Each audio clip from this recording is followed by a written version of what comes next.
9월 24일 화요일, 오늘 10% 이상 급등한 종목과 그 이유에 대해서 알아보겠습니다. 오늘 장은 오후 4시 30분 키움증권 기준으로 코스피 지수는 1.14% 상승한 2631.68포인트로 마감했습니다. 외국인은 매도, 기관은 매수로 임한 가운데 개인은 매도로 대응했네요. 오늘 코스피 거래 대금은 10조 원입니다.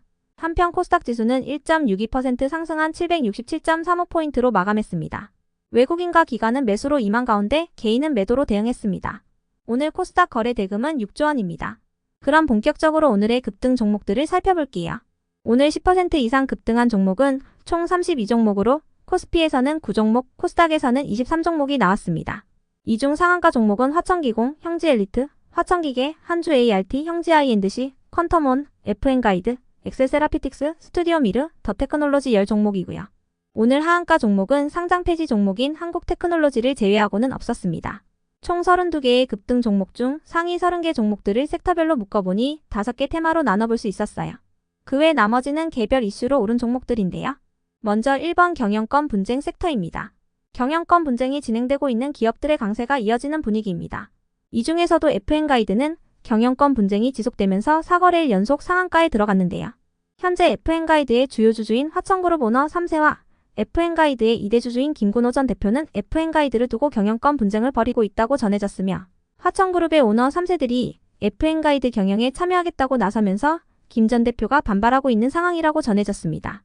이러한 분위기 속 최근 KH그룹이 관계사를 통해 영풍재지와 대한금속의 경영권 분쟁 소송을 제기했다는 소식도 지속 이슈로 작용되면서 경영권 분쟁을 진행 중인 기업과 그룹주들이 강세를 보였습니다.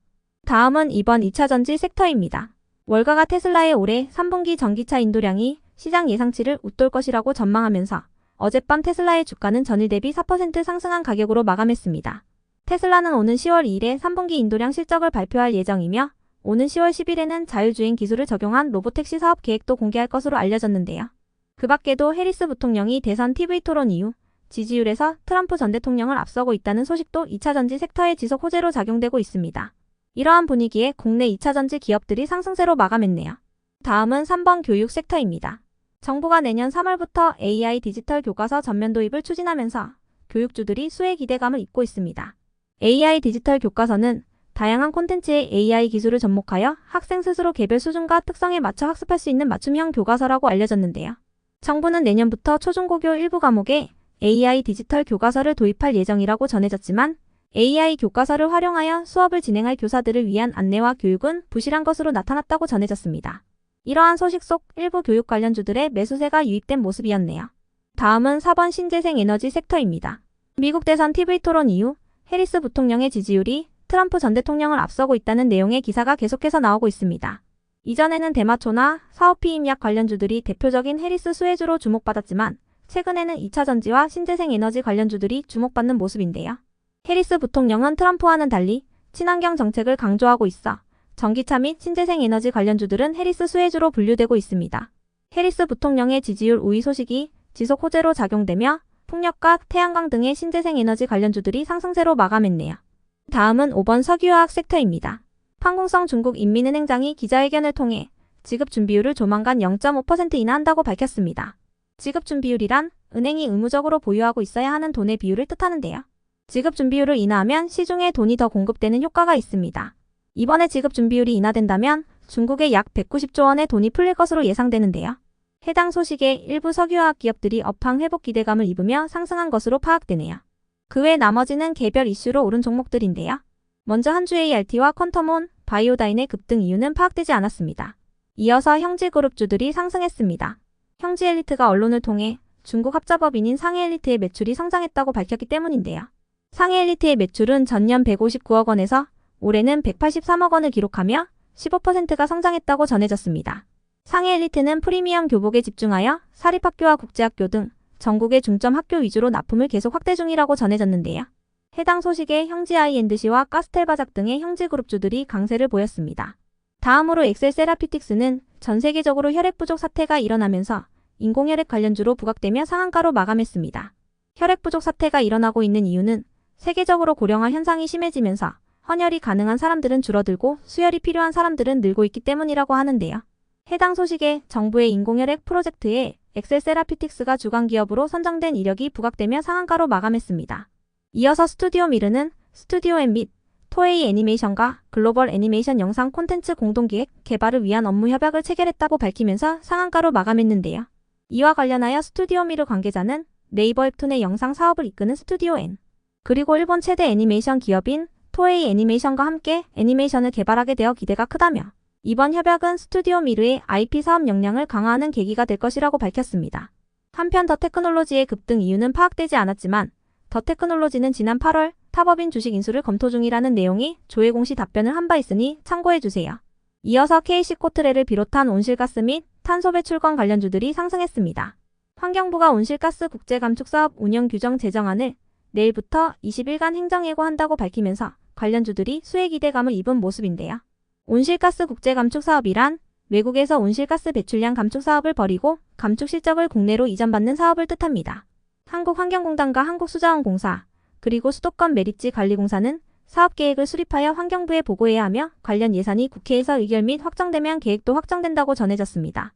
다음으로 샌즈랩을 비롯한 딥페이크 관련주들이 상승했습니다.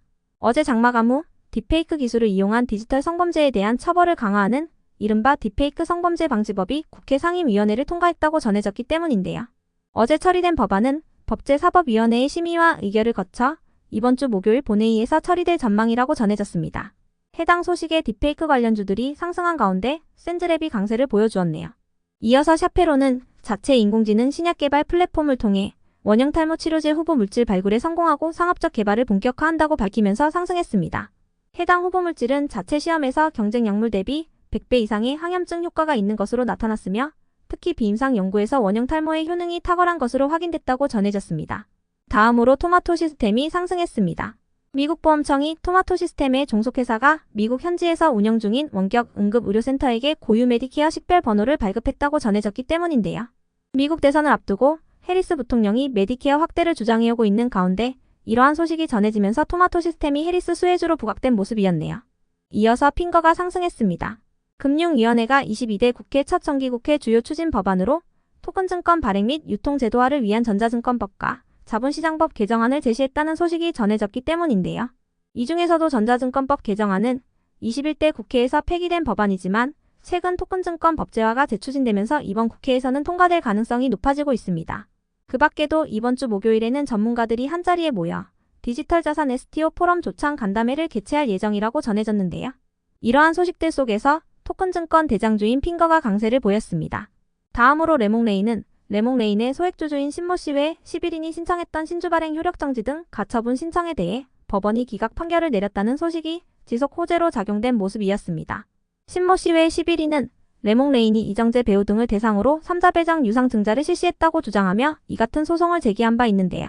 소액주주들은 이정재가 레몽레인에 자금을 투자한 것에 대해 회사를 위해서가 아니라 이정재 일당의 사리 사욕을 위한 것이었다라고 주장했지만 법원은 기각 판결을 내렸다고 전해졌습니다. 다만 오늘 장마감 후에는 신모씨 외 11인이 해당 결정에 대해 항고를 신청했다는 공시가 올라왔으니 참고해주세요. 끝으로 젠백스는 10월 달에 캐나다에서 신경퇴 행성 질환 치료제에 대한 임상 이상 톱라인 결과를 발표한다는 소식이 지속 호재로 작용된 모습이었습니다.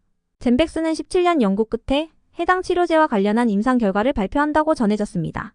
그럼 오늘의 거래량과 거래대금 상위 종목들을 시장별로 살펴보고 마칠게요.